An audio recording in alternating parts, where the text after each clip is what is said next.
빌라도의 재판에 이어서 이제 예수님은 십자가 처형을 받으시게 됩니다. 우리는 본문 말씀에서 십자가 처형 전에 예비적으로 하는 잔인한 형벌이 있음을 보게 됩니다. 이에 바라바는 그들에게 놓아주고 예수는 채찍질하고 십자가에 못 박히게 넘겨주니라. 십자가 처형을 위한 예비적인 첫 번째 형벌은 잔인하고 끔찍한 채찍질이었습니다. 원래 사람이 사람을 때리는 것은 못하게 되어 있습니다. 왜냐하면 사람들은 모두 하나님의 형상으로 만들어졌기 때문입니다. 사람을 때리는 것은 하나님을 때리는 것과 같은 것입니다. 그런데 사람들은 같은 사람을 때리면서 마치 자기가 하나님이나 된 것 같은 희열을 느끼는 것입니다. 역시 말로 때리는 것도 마찬가지입니다. 다른 사람을 꾸짖거나 야단치면서 내가 그것에 대한 내가 뭐라도 된 그런 사람이냐 이렇게 희열을 느끼는 것이죠. 못된 남자는 아내를 구타하면서 자기가 대단한 사람이나 된 것 같은 그런 기분을 가지게 되고, 깡패들도 힘이 없는 사람들을 세워놓고 겁을 주고 때리면서 자기가 마치 대단한 존재인 것처럼 그렇게 느끼는 것입니다. 로마의 군인들은 수시로 반란을 일으키고 반항하는 유대인들에게 적개심을 품고 있었습니다. 그러다가 유대인의 왕이라 하는 사람이 붙들려 오니까 그 적개심을 다 그 사람에게 퍼붓는 것입니다. 로마의 채찍은 무서운 고통과 고문의 상징입니다. 채찍질 당하는 사람은 먼저 옷을 벗게 됩니다. 손을 결박당한 채 등을 구부려 채찍질하기 편리한 자세로 기둥에 묶입니다. 그리고 채찍은 가죽으로 되어 있는데 그 긴 가죽 채찍에 간격을 두면서 날카로운 뼈나 쇠붙이를 붙인다고 합니다. 채찍을 맞은 죄수의 등은 바둑판처럼 살갗이 찢기고 찢긴 살 사이로 흥건히 피가 솟아올라 피의 고랑을 이루게 됩니다. 어떤 이는 이런 채찍을 맞으면서 기절하거나 또 거의 미쳐버리는 상태까지 간다고 합니다. 예수님은 채찍을 먼저 맞으셨습니다. 이때 예수님은 무슨 생각을 하셨을까요?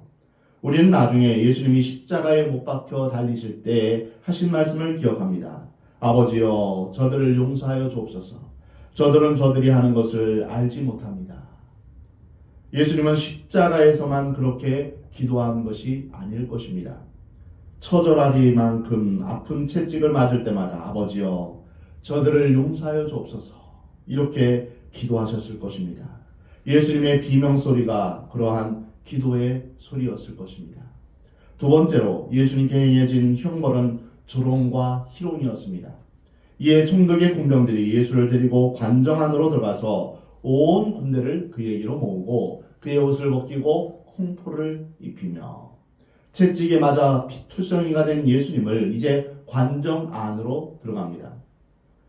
여기서 관정은 예루살렘 안에 로마 총독과 군인들이 주둔하는 곳이고 유대인들을 감시하는 장소로 안토니아 성체로 그렇게 불립니다. 당시에 빌라도의 호위병인 시위대는 600명 정도였다고 하는데 성경에는 정확히 얼마의 숫자가 모였는지는 기록되어 있지 않습니다. 군인들이 예수님 주위에 모였습니다. 군인들은 이방인들이었기 때문에 유대인들이나 빌라도와는 달리 예수님에 대해서 아무것도 알지 못하고 예수님이 그저 한 평범한 갈릴리 사람이었이다라고 생각하는 것입니다. 예수님 주위에 모인 군인들은 예수님의 옷을 벗기고 홍포를 입힙니다. 예수님은 그 육체를 완전히 점령당한 것입니다. 옷을 벗긴다는 것은 어떤 의미에서는 과거로부터 모든 것이 단절되는 것을 의미합니다. 감옥에 가게 되면 입던 옷을 모두 벗고 죄수복으로 갈아입죠. 사회적 신분이나 경제적 능력이나 지적인 모든 업적이 완전히 박탈당하는 그런 순간입니다. 더 이상 너의 과거는 없다, 이런 의미입니다. 옷을 벗긴 군인들은 예수님께 홍포를 입혔습니다. 이 홍포는 주홍색 망토로 설명하기도 하는데 왕의 권위의 상징이기도 합니다. 그러나 그들은 내가 유대인의 왕이냐라고 예수님을 조롱하는 의미에서 통으로 짠 주황색 망토를 입힌 것입니다. 너는 더 이상 아무것도 아니다. 너는 지금 비참한 죄인으로 죽어야 하는 그런 신분이다 라는 것을 말하는 것이죠. 계속해서 예수님을 향한 조롱에는 가시면류관을 씌우는 일이 있었습니다. 가시관을 엮어 그 머리에 씌우고 갈대를 그 오른손에 들이고 그 앞에서 무릎을 꿇고 희롱하여 이르되 유대인의 왕이여 평안할지어다. 왕의 머리에는 권위를 상징하는 관이 있습니다. 군병들은 예수님께 금은 보석이 있는 왕관 대신에 가시로 엮은 면류관을 씌워주면서 조롱했습니다. 왕의 면류관이 특권이나 영광을 상징하는 반면에 예수님의 머리에 씌워진 가시 면류관은 아픔과 조롱을 의미합니다. 그 가시에 찔려서 이마와 머리에서부터 피가 흘러나오기 시작합니다. 그 다음은 어떻게 했습니까? 왕은 화려한 붉은 옷을 입고 면류관을 쓸 뿐 아니라 권위를 상징하는 홀 또는 규라고 부르는 막대기를 듭니다. 그래서 예수님의 손에 갈대를 쥐어 준 것입니다. 조롱하는 의미에서요. 지금 예수님에게 홍포를 입히고 가시면류관의 고통을 겪게 하며 그 앞에 무릎을 꿇으면서 그들이 던진 말은 무엇입니까? 유대인의 왕이여 평안할지어다. 이것이 바로 세상 죄를 쥐고 가는 하나님의 어린 양이신 예수 그리스도를 향한 로마 군인들의 태도였습니다. 로마 군인들은 예수님의 인격과 자존심과 육체적인 평안을 철저하게 다 빼앗아 버린 것입니다. 마귀가 우리 인간에게 하고 싶은 것이 바로 이러한 것입니다. 우리의 육체는 육체대로, 인격은 인격대로, 영혼까지도 짓밟는 것이 바로 마귀의 계략이며 목적입니다. 우리를 처참히 무너뜨리는 것이 마귀의 목적입니다. 그리고 우리로 하여금 죄를 짓게 유혹함으로 이렇게 우리를 무너뜨리는 것입니다. 그러나 예수님께서 우리를 대신해서 이 모든 치욕을 당하심으로 말미암아 우리가 더 이상 육체적이거나 인격적인 고통을 받지 않게 하신 것입니다. 마귀가 우는 사자처럼 우리를 삼키려 해도 예수 그리스도를 믿는 자들에게는 마귀가 접근할 수 없는 것입니다. 우리가 예수 그리스도의 이름으로 마귀를 물리칠 수 있는 능력이 바로 예수 그리스도의 보혈 때문입니다. 오늘 본문에서 로마 군인들이 예수님을 조롱하고 모욕하는 것은 모든 인류의 태도였고 오늘을 사는 우리의 태도이기도 합니다.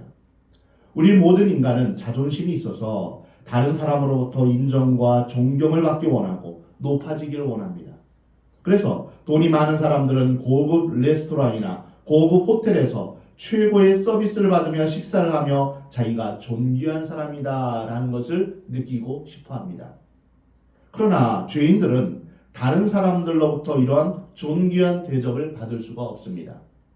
죄인에게 가장 고통스러운 것은 바로 어느 누구도 그를 존귀하게 대하지 않는다는 것입니다.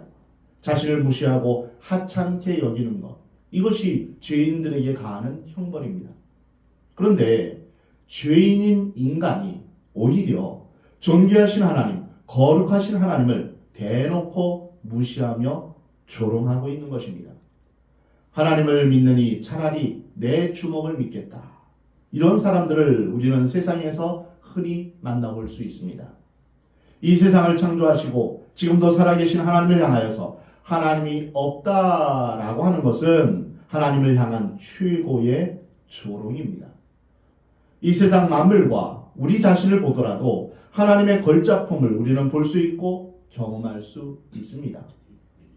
여러분 해변에 걷다가 핸드폰을 하나 이제 발견했습니다. 핸드폰을 주우면서 이거 웬 핸드폰이지? 이 핸드폰이 어디에서 나왔지? 이렇게 묻는데 옆에 있는 사람이 그 핸드폰 우연히 그냥 만들어진 거야. 그거는 오랜 세월이 지나면서 그냥 우연히 그냥 핸드폰이 나와서 통화하는 기능도 나오고 거기에 이제 영상도 볼 수 있고 이런 것들은 다 우연히 만들어진 거야. 이렇게 말한다면 여러분 믿겠습니까? 어찌 그 정교한 핸드폰이 우연히 만들어질 수 있겠습니까? 여러분 컴퓨터 정말 좋은 성능 좋은 컴퓨터를 보면서 이것은 우연히 만들어졌다라고 말할 수 있겠습니까? 그것은 어리석은 것이죠. 그렇다면 핸드폰보다 컴퓨터보다 더 복잡하고 더 신기한 우리의 육체, 우리의 몸은 우연히 만들어졌다고 말할 수 있겠습니까? 그런데 하나님이 없다고 하는 사람들이 진화론을 이제 들먹이면서 이제 우리 인간이 아메바부터 시작해서 이제 진화를 거듭해서 우연히 만들어져서 우리 인간이 됐다라고 말하는 이러한 참으로 어리석고 어처구니 없는 그러한 주장을 하고 있는 것입니다. 이것이 어디에서 출발했습니까? 하나님이 없다라는 것을 전제로 하니까 그러면 이 세상에 있는 모든 것들은 그러면 어떻게 생겨난 것이지? 다 우연으로 돌리는 것입니다. 이거보다 더 어리석은 일이 어디에 있겠습니까? 만약 진화론이 지금도 진행되고 있다면 종과 종 사이에 지금도 역시 진화하고 있는 그런 생물들이 곳곳에 있어야 되지 않습니까? 그런데 아무것도 종과 종 사이에 지금도 진행되고 있는 그런 생물들이 없습니다. 그러면 지금은 진화가 다 멈춰버린 것입니까? 이런 진화론에 엄청난 허점이 있음에도 불구하고 사람들은 하나님이 없다라고 일단 전제를 하고 이제 모든 것을 다 끼워 맞추기 하고 있는 것입니다. 이 얼마나 어리석은 일입니까? 이것은 모두 하나님을 부인하는 사람들의 모습입니다. 이런 것은 하나님을 살아계신 하나님을 없는 존재 취급하고 있는 것입니다. 옆에 사람이 있는데 투명인간 취급하듯 철저히 무시하는 것만큼 그 사람을 조롱하는 것은 없습니다. 하나님을 알아가려고도 하지 않고 하나님을 찾지도 않습니다. 예배 시간에 와서도 딴 생각을 하고 딴 짓을 합니다. 이것은 하나님을 철저히 무시하는 행동입니다. 그리고 돈과 권력과 쾌락과 성공이 하나님의 자리를 대신하는 지금의 시대에 하나님을 조롱하는 일들을 얼마나 많이 목격하는지 모릅니다. 얼마 전에 있은 파리올림픽에 있어도 그렇습니다. 이슬람을 조롱하고 만약 무시하면 엄청난 테러가 가해지니까 그거는 참아 못하고 이제 예수님을 조롱하고 이제 최후의 만찬을 조롱하고 이런 식으로 이제 그들이 조롱합니다. 그것을 자유라는 이름으로 그렇게 조롱하고 있습니다. 무신론과 인본주의가 득세하는 세상에서 성경의 내용과 말씀을 조롱하는 것이 곳곳에 목격되고 있습니다. 예수님의 머리에 가시면류관은 씌우지 않고 그 옷에 홍포는 입히지 않았지만 사실 세상 사람들은 예수님을 부인하고 조롱하며 그 얼굴에 침을 뱉고 뺨을 때리는 일들을 얼마나 많이 하고 있습니까? 지금 세상은 무신론적인 교육을 하며 하나님의 말씀대로 사는 것을 얼마나 조롱하고 있는지 모릅니다. 교회 다니는 것조차 무시하고 조롱합니다. 시대에 뒤떨어지는 일이라고 말하면서 이제 교회에 가는 것을 무의미한 것으로 그렇게 치부합니다. 이것은 로마 군인의 행동뿐 아니라 하나님을 거부하는 모든 인류의 행동인 것입니다. 그에게 침뱉고 갈대를 빼앗아 그의 머리를 치더라. 희롱을 당한 후 홍포를 벗기고 도로 그의 옷을 입혀 십자가에 못 박으려고 끌고 나가니라. 이리하여 예수님을 향한 희롱식이 다 끝났습니다. 불법 재판을 받으실 때 예수님은 거기에 항거하거나 몸싸움을 하거나 투쟁하지 않으셨습니다. 거칠게 욕을 하지도 않으셨습니다. 마찬가지로 사람들이 희롱을 할 때도 사람들에게 희롱을 받을 때도 똑같이 아무 말씀도 하지 않으셨습니다. 이 모습을 생각할 때 베드로전서 2장 22절에서 이렇게 기록하고 있습니다. 베드로는 이러한 예수님의 모습을 다음과 같이 묘사했습니다. 그는 죄를 범하지 아니하시고 그 입에 거짓도 없으시며 욕을 당하시되 맞대어 욕하지 아니하시고 고난을 당하시되 위협하지 아니하시며 오직 공의로 심판하시는 이에게 부탁하셨다. 예수님은 욕을 받으셨습니다. 그러나 예수님은 자기에게 욕하는 사람에게 분노하지 않으셨습니다. 예수님에게는 욕하는 사람이 중요하지 않습니다. 우리는 자신에게 욕하는 사람이 매우 중요합니다. 그래서 종종 문제가 생깁니다.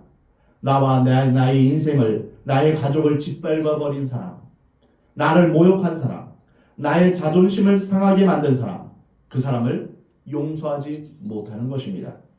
마음 가운데 두고 봐라. 내가 가만히 놔두지 않을 테다. 반드시 복수할 것이다. 이렇게 생각하며 일을 합니다. 그러나 예수님은 욕을 받으시되 욕하지 않으셨습니다. 자신을 향해 고난의 채찍을 때리는 사람을 예수님은 미워하지 않으셨습니다. 자신에게 침뱉고 유대인의 왕이라고 조롱했던 그 사람들에게 예수님은 어떠한 감정도 갖지 않으셨습니다. 고난을 받으시되 위협하지 않으셨습니다. 예수님이 그 채찍을 맞으면서 두고 봐라 이놈들, 다음에 싹 다 심판할 것이다, 이렇게 생각하시거나 말하셨나요? 아닙니다. 위협하지 않으셨습니다. 그럼 예수님의 관심은 무엇입니까? 예수님의 관심은 공의로 심판하는 분에게 맡기는 것입니다. 부탁하는 것입니다.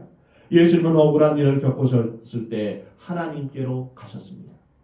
예수님은 누명을 썼을 때 그 누명을 쓰게 하고 자신의 인생을 박해한 사람에게로 돌이키지 않았었습니다. 예수님은 모든 문제를 하나님께로 가지고 간 것입니다. 주여 하고 오직 공의로 심판하시는 분에게 가신 것입니다. 베드로전서 2장 20절 말씀을 보십시오. 죄가 있어 매를 맞고 참으면 무슨 칭찬이 있으리요. 그러나 선을 행함으로 고난을 받고 참으면 이는 하나님 앞에서 아름답다 라고 말씀하십니다. 선을 행하다가 고난을 받을 때 그것을 원망하지 않고 자기에게 누명을 씌운 사람에게 보복하거나 감정을 갖지 않고 하나님을 생각하면 이것은 아름답다라는 것입니다. 우리는 이를 위하여 부름을 심을 받았습니다. 이것이 그리스도인입니다. 이것이 진정한 그리스도인입니다. 우리가 선을 행하면서 선의 열매를 맺지 못하고 희생을 하면서도 희생의 열매를 맺지 못하는 이유가 무엇일까요? 그것은 바로 보상을 원하기 때문입니다. 우리는 보상을 받으려고 부름받은 사람이 아닙니다.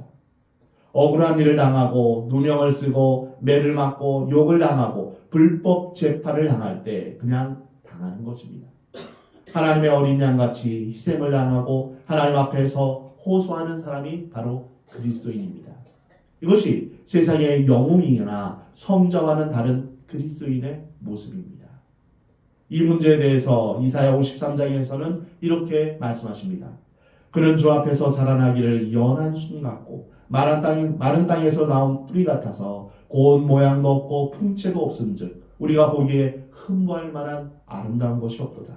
그는 멸시를 받아 사람들에게 버림받았으며 강고를 많이 겪었으며 질고를 아는 자라. 마치 사람들이 그에게서 얼굴을 가린 것 같이 멸시를 당하였고 우리도 그를 귀히 여기지 아니하였도다.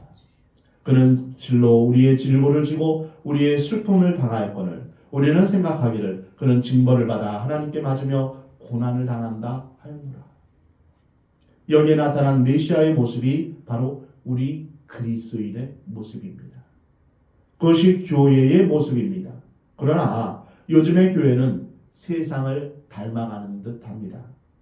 세상의 가치와 똑같이 교인 숫자가 많고 헌금을 많이 하고 어떤 권력과 능력이 있는 사람이 많이 모이면 그 교회는 좋은 교회다, 훌륭한 교회다, 그렇게 생각하기 십상입니다. 정말 그 교회의 영성과 인격은 어떠한지, 그 교회의 성도들은 예수님을 닮은 그런 사람들이 얼마나 있는지, 정말 그리스도를 닮아가는 목회를 하고 있는지, 그것은 그리 중요하지 않게 그렇게 생각합니다. 우리는 이사야 53장에 나타난 예수님의 모습이 있는 교회인가, 그런 성도인가 깊이 생각해야 할 것입니다. 예수님의 모습이 곧 나의 모습이 되어야 된다라는 것이 우리의 삶의 목표가 되어야 합니다.